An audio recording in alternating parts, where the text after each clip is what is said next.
Why is recorded in front of a live studio audience. So what was the test like? Okay, so the test I got was the rapid test, And and that's I up the nose? it's up both nostrils 3 seconds each side. Okay. So, but my cousins had one, hers was like 10 seconds up where they scrape your brain. This one, they only, That's like, what I just was sort of wondering. they, like, touch your brain, but they don't s like, it's not as bad. It wasn't as bad as I thought it was gonna be. It was not Okay. fun, So, but it was no worse than going to the gynecologist. okay. No point of reference for me. I know, Uh, but so would not recommend, would not do again. correct. Okay. But proud of myself that I did it and I didn't swear or cry. Okay. I guess we'll take that as a victory. It was a victory. Do you usually do either of those things? Like blood work, are you a big I don't like blood work person? Oh, I'm the worst. I'm the only patient worse than me is my cousin Scott. Like, he passes out when he has to get blood drawn. He passed Really? out at his vasectomy consult at the consult. Passed out, full on. What is your reaction to the blood draw? Oh, well, first of all, I have really tiny veins, so they have to use the baby butterfly needle, Mm. and then Do you I tell get them that every time? I Because you don't do. have the same phlebotomist, do No, you? I do tell them every time, and I Do they apologize. know the name of the Yeah, I know I am impressed that I am a very bad patient, and I am very sorry, but and then they just have to talk to me the whole time, and I never stop moving. Like, that I sounds like a dance, like, I great like, thing. tap my feet like a little kid. Yeah, Wow. and my OB-GYN who retired used to have to tell everyone that I was the worst patient, Oh, that's, ringing and she would talk wow. to me about when I was Nancy Kerrigan for Halloween 'cause she thought that was the best Halloween costume for me ever, and that's what she would talk to me every year because then she could distract me.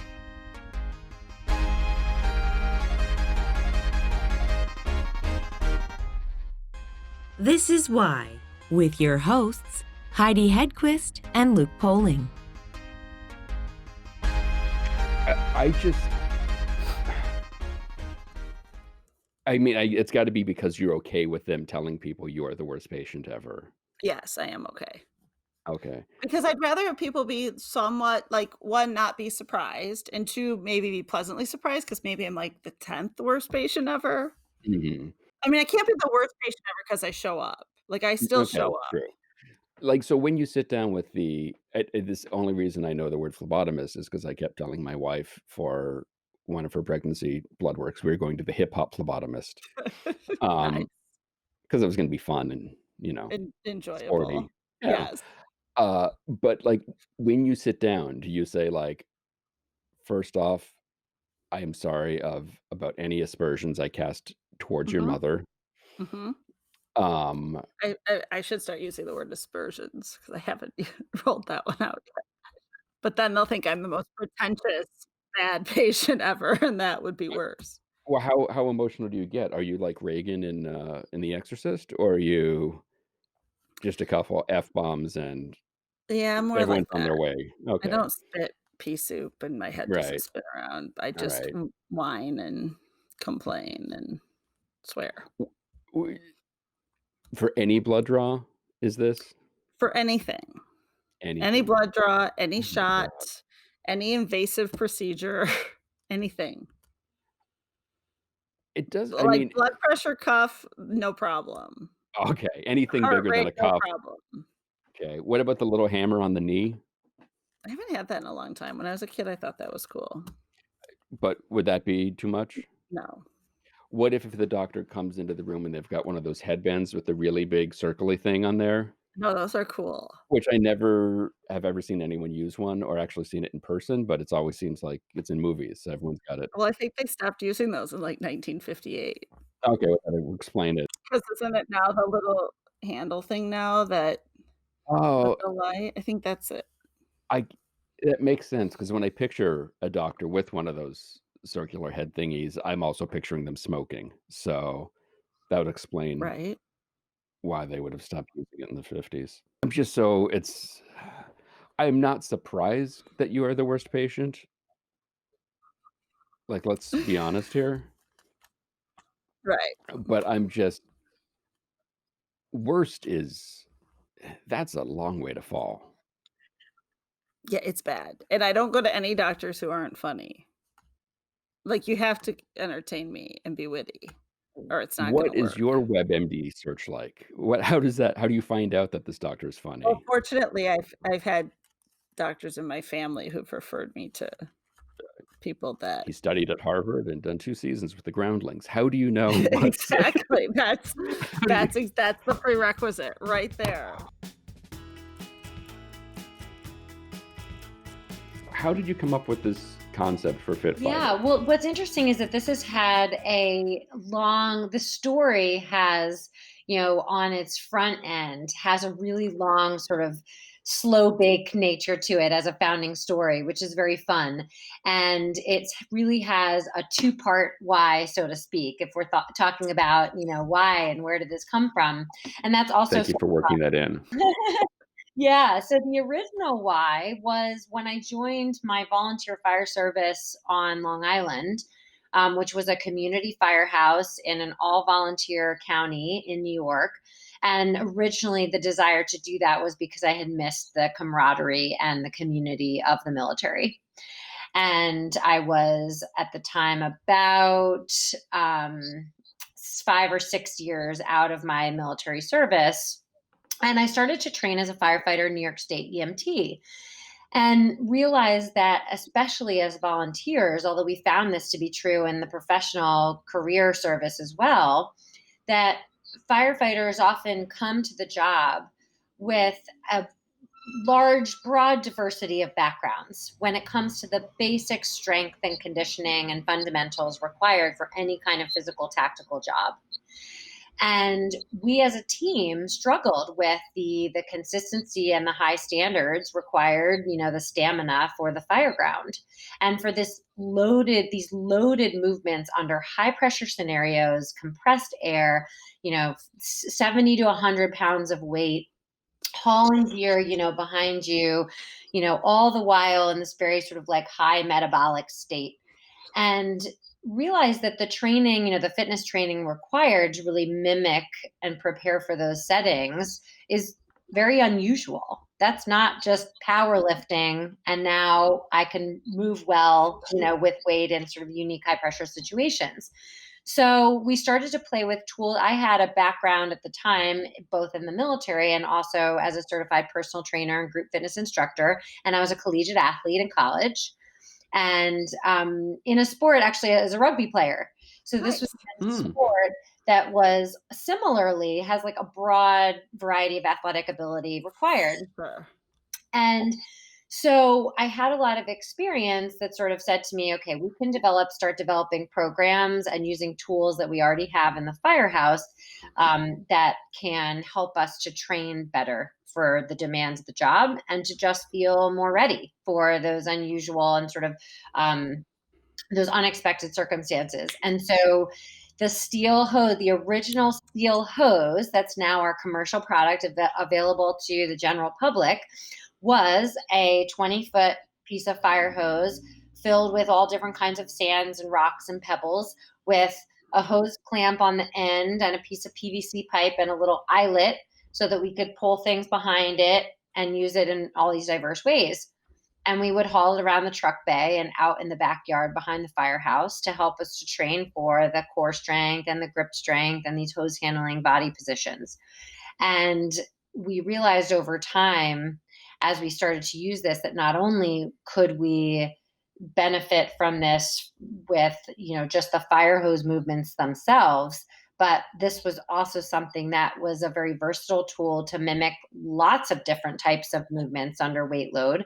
Um, and so we started to use it for, search and rescue training, and we would make all different weights of the steel hose and mimic, moving people and bodies and tools and being on the ground on all fours.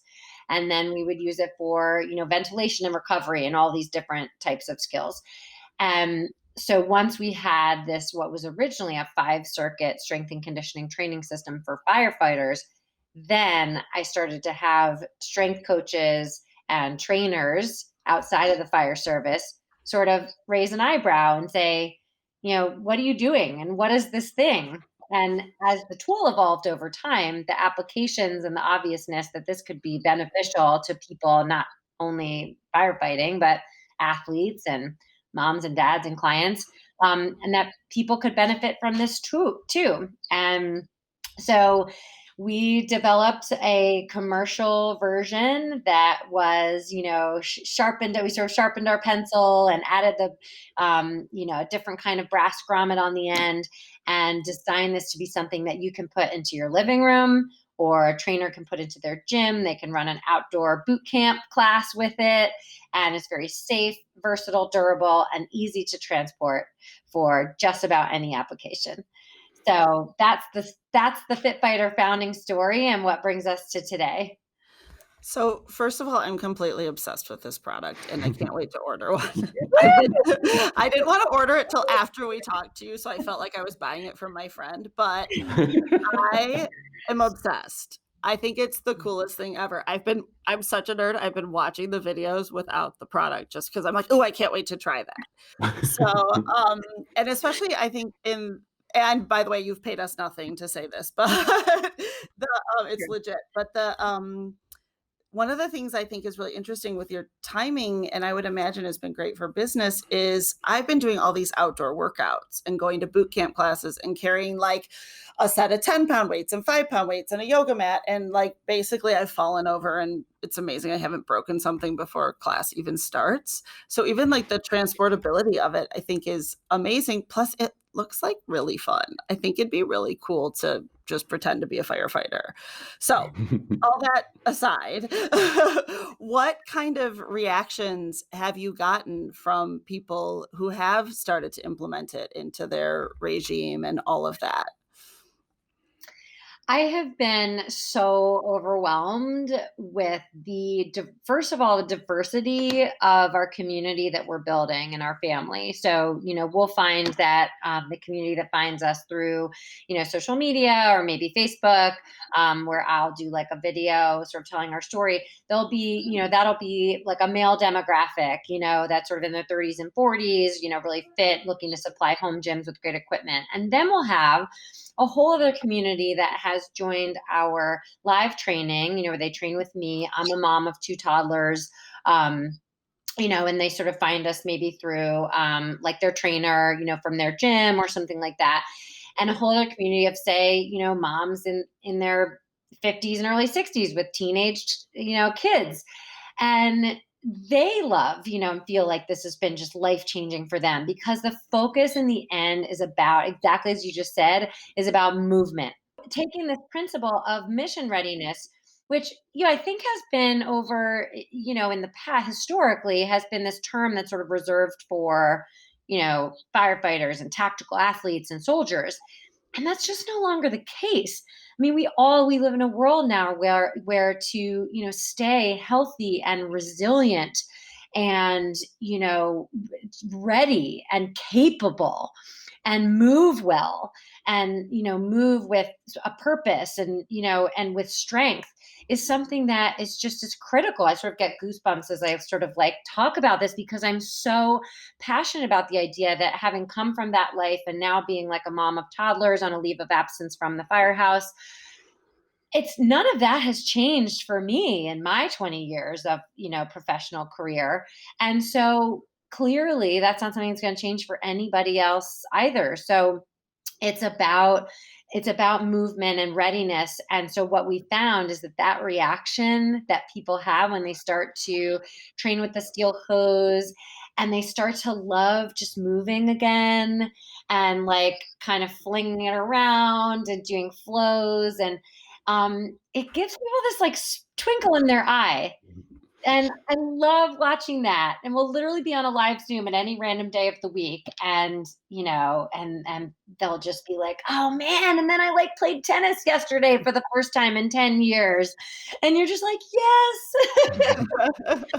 So anyway, it's been very fun for us to see over the past year, bringing this to the general public, what that can do for people. Plus, you just naturally look like a badass holding it. Even if you have the smallest one, you haven't done anything yet, I just Yeah. think you look cool, and it'd be fun to, like, show people up. I mean, I want it for all the good reasons too, but to walk into a class and be like, "Oh, please, put your stupid hand weights down." Oh, I Yeah. was gonna say that. It's sort of from a sales perspective, who doesn't wanna look like a firefighter? I mean, like, you don't see, exotic dancers dressing up like jazzercise instructors, but you do see them dressing up like firefighters. So clearly, this is something we should all be aspiring to. And then again, as somebody whose exercise regime right now consists of eating a sleeve of ultra stuffed Oreos, where they put like 2 double stuffs on top of each other. Oh, Okay. and it's practically all cream. This doesn't look intimidating. Good. I'm You glad. know, it Yeah. doesn't seem like it seems like something you can easily get into and do without a ton of, I don't know, it doesn't look scary to me, and a lot of things look scary to me. Yeah, and I'm so look, it's fun to hear you say that because literally yesterday I was chatting with my senior director of training and education, Amber Goppert, who is, former Nike athlete. She runs the training room, which is a major training center in Atlanta, Georgia. She's just a phenomenal person who has come from elite athletics and now runs very much sort of a training center in which she serves this diversity of population. And we were chatting about we're just going to be implementing in the next few weeks our first sort of set of introductory programs where now when you go online and you get your steel hose set, your home gym set, or your starter package, you can choose like your first 30 days with FitFighter, and we'll definitely have we were saying like, well, let's make sort of 3 different levels, but like across the board, all of those levels, like this training in general is just really accessible, as you've said, because we have 5 to 50 pounds in the product line. So you can literally start with 5 pounds of weight if you want. And it's I easy, do. there, Yeah. there you go. And you can start, like the sort of, the blue program with 5 pounds of weight. And that's not going to be, you're going to feel, I promise, you're going to be like, okay, like I can do this. And I think we definitely are just cresting that sort of, that I think impression of now people are realizing that, because definitely at first when we said, oh, this is started in the firehouse, like for designed for firefighters, and Right. people are like, yikes. I mean, my friends 6 months later are like, wait a minute, is this something that we can, are you developing this for people at home, like home fitness? And I'm like, you're my college roommate. Like, how do you know what? But it takes time to kind of like, and so it's great to hear you say that, Liz. Very like warms my heart to hear you say like, okay, we've like crested that mountain of being like, yes, this is just for everybody. Right. As someone who is trained in the highest levels at the Army, where your preparedness, I mean, I guess you could say also with the fire department, your preparedness is key and has to be, you can't mess up, you can't not be ready. How does this compare? Can you get sort of the full workout and training that you were getting in the Army using a system like this, or how close can you get to that level of trainedness, if that's a word? Yeah, you have trained. I like that word, trainedness. Yeah, some preparation. Yeah. So my answer is, yeah, sort of yes, yes, and yes is the short answer. Again, because of the breadth and versatility of what we can do here. What I would say is because of all of the different, we can mimic like with this tool. We like to say, I mean, this is now we're getting into straight up sort of, I'm like, of course, my poster child for my own gig, but like if we were to compare this to other free weights and resistance tools out there that we use for functional fitness, dumbbell, kettlebell, sandbag, medicine ball, sledgehammer, the steel hose can mimic, depending on the weight you're using, any one of those tools and any of the movements you can do with those tools. So I like to say 5 tools in one. And that's what kind of allows us to operate at either really, really high, peak performance level where we're training for across the board strength, power, conditioning, across the board for specific mission readiness profile, for like a combat arms soldier, like an infantryman, a firefighter, or we can be training at a much lower profile, with lighter weights and lower pace and lower metabolic levels. And so you really, you just wherever we can meet you wherever you are. But the answer is absolutely yes. I only train, for a couple years time, when I wasn't a member of a gym and I didn't have a whole lot of home equipment, this is the way I train personally in the firehouse. And it's mostly, obviously, this is what I do now, but almost exclusively. And so I can vouch for it, like personally, that, you can have these very different levels of preparedness and readiness based on what based on what your everyday mission is. If your everyday mission is to chase a couple toddlers, you want to be like a strong mom, healthy heart, Sure. good weight that feels good for you. Like, you don't need to be running like a power program that like a soldier, an infantry soldier is. Of course not. You want to be prepared for your own everyday mission to optimize your own, daily life. I think the sledgehammer is like the coolest move. I feel like someone should just buy it just for the stress relief. Yes. Like, Yeah, forget all the other stuff. Just But you're not going to kill your spouse, like you're not going to kill your husband or your wife, Right. your kid. But you also know you do have a weapon, not that you would use it, but it's just nice to know that it's there. And if you take it out on, something inanimate, you're in good shape. I agree with you. That's one of the best moves with, on the grass and with the steel hose. Just like, if you need that moment in your day, Yes. I'm right there for you. I'm there for you. What stands out? Because this has been just an incredible trajectory, obviously. When you sit back and look at everything you've accomplished so far, what stands out as the thing that is just that defining moment where you just went, yes, I'm on the right path. This is amazing. I'll never forget this moment.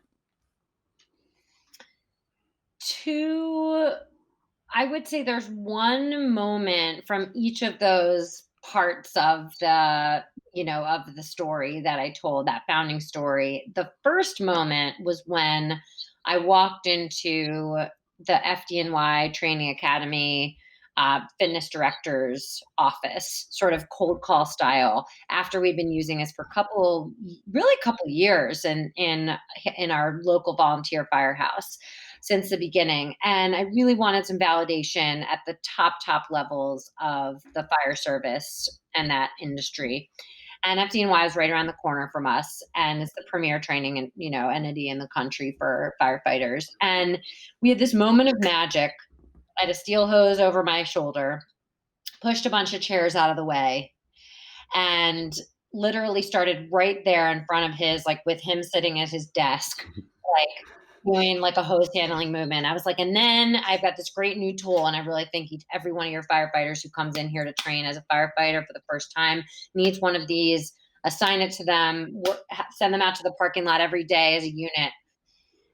And he is just literally within like 45 seconds, it was like as if we were just like speaking each other's language, like silently. Like he got it. He got what I was saying. And he was like, yeah, that's a really brilliant idea. And it's almost, as you said at the beginning, the brilliance of the steel hose is in its simplicity. I am not a particularly I'm not like a technologically savvy person. I'm not an engineer. I first made these things in my garage with duct tape. Like, it's the simplicity that's so beautiful. And you can see it in 40 seconds, and he did. And so we then implemented at the FDNY, every firefighter, every candidate from that point on, coming through, would train with the steel hoses as a training tool. And that stands true today. Every firefighter entering New York City Fire Department trains with this tool. So that for me was definitely on the fire service side, as a training tool, was like, this is a huge idea. Well, as someone who has had this experience as a firefighter, what's it like using a fire pole? Because it looks really cool. I was like, what is coming? This is emotional. An emotional question. That's too fun. Do you know that most firehouses that are like modern firehouses Don't say this. Don't say that. I'm Oh, sorry. I'm sorry. I have to like break this to you. Because of course, think about the world we live in, like liability, right? Can I you imagine? know, but And let's all fight. Our firehouse didn't even have one. I mean, honestly, probably a lot of New York City firehouses. I bet they would still, there's community firehouses, in the neighborhoods in New York. I bet you could go use a fire pole, but honestly, your guess is, I hate to say it, your guess is good. wow, They probably don't you have are. Dalmatians anymore either. I know you're ruining career day for so many people. Do you at least get to turn on the siren? So sorry. Okay, yes, right, 100%. Listen, there's so much cool. Like, go down to your my like public service announcement is like, if you have a firehouse in your community. That's what's so extraordinary about the fire service. 33,000 firehouses in the country. There's a firehouse, in your local community, and firefighters love to have families and kids come visit and show off their gear.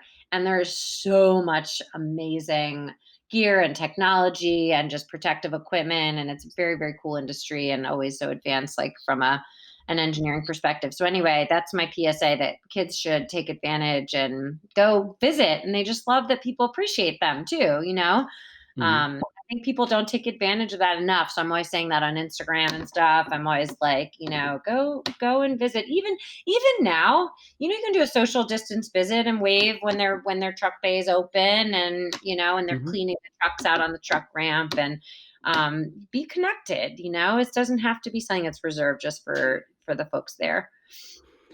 Do you guys make the fire sound as you turn on the siren?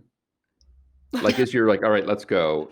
You put it in reverse. You probably aren't doing a 3-point turn, but and you throw the siren. Are all of you sitting in the truck just going, like, how do you not? Right? It's so, I feel like you missed your calling, maybe. Like, Thank You you. should have been a Somebody firefighter. finally recognizes this. I'm just saying, I love the spirit of that. And no, I'm not sure I really usually hear that back in the truck cab. So I think you may have, this is like, you may want to consider like a second coming. Okay, Could sure. be it. This could be Heidi, your big change. we have to break up. That's okay. It's I'm fine. starting my own podcast. This is it. Right here. You're not even going to go be a firefighter. You're just going to be a podcast about just be a podcast firefighter? about firefighters. Oh. Yeah. I was excited. But it'll be like firefighting for firefighters or something. So it feels like we're a community. Wow. Maybe you could interview Billy Baldwin and talk about Backdraft. Oh, what's your favorite firefighter movie? And do you guys just look at Backdraft and laugh?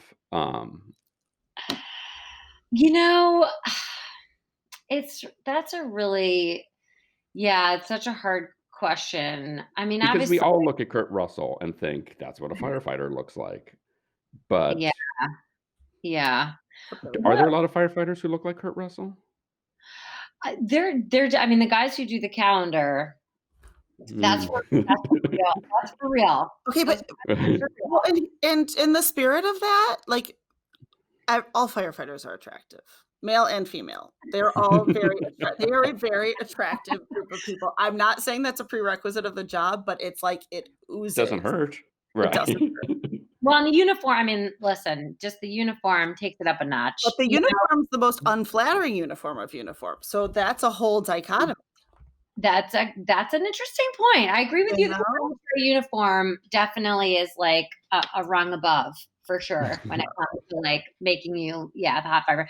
And the women, the calendar actually just actually has women now too for the first time. I want to say just a couple years ago, the FDNY has published their first calendar that had female firefighters, which by the way are only 4% of the entire fire service are women. We have a long way to go, and I would be remiss if we were in this thread of conversation and didn't promote the idea that, we have got to make some traction in that area, because that is not because only 4% of women can handle the physical nature of the job. There's an awful lot of men that can't too.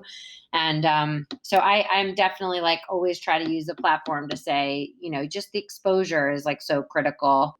You've had two exceptionally physically, emotionally challenging careers. I mean, you've defended your country, defended people in general. Like, you've picked an incredible trajectory. What drew you to those lines of work in the first place? I have always think since I was a little kid, growing up as a gymnast, as a little girl, and then as an athlete in high school, an athlete through college, I just the power of teams, like the way that just people give me goosebumps, and the power that you feel, when you accomplish something really big or hard, with a group of people or a team of people. I've just always like loved that. That just like fuels my fire, so to speak. And I that's who I am. That's like kind of embedded, deep into me. And I just saw the military as a career that would afford this immediate leadership opportunity in these team settings. The whole military is organized such that, if you train to be an officer and then you go in, the large likelihood is that you're going to be given as a 22-year-old, college graduate, that you're given a team of 33 to 30, 8 men and women of all different ages and expertise. And you're going to be responsible for their health and wellness and their success and failure. And I think that is an extraordinary life to live. And I'm so grateful that now we have something that can just like celebrate that idea. That's, it's another big idea that we just all should be rallying around always, that like that's how we accomplish big things.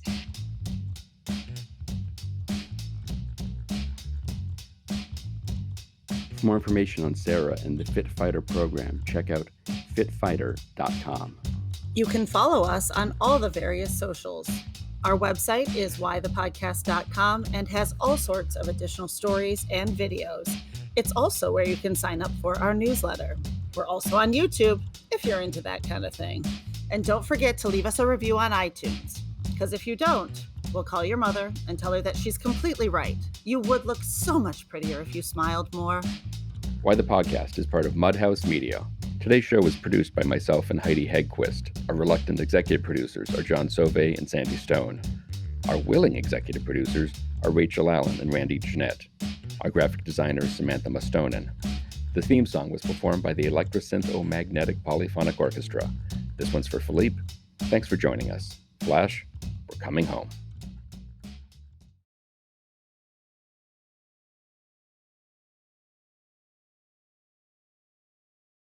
Nigel, is that you? Are you here, Nigel?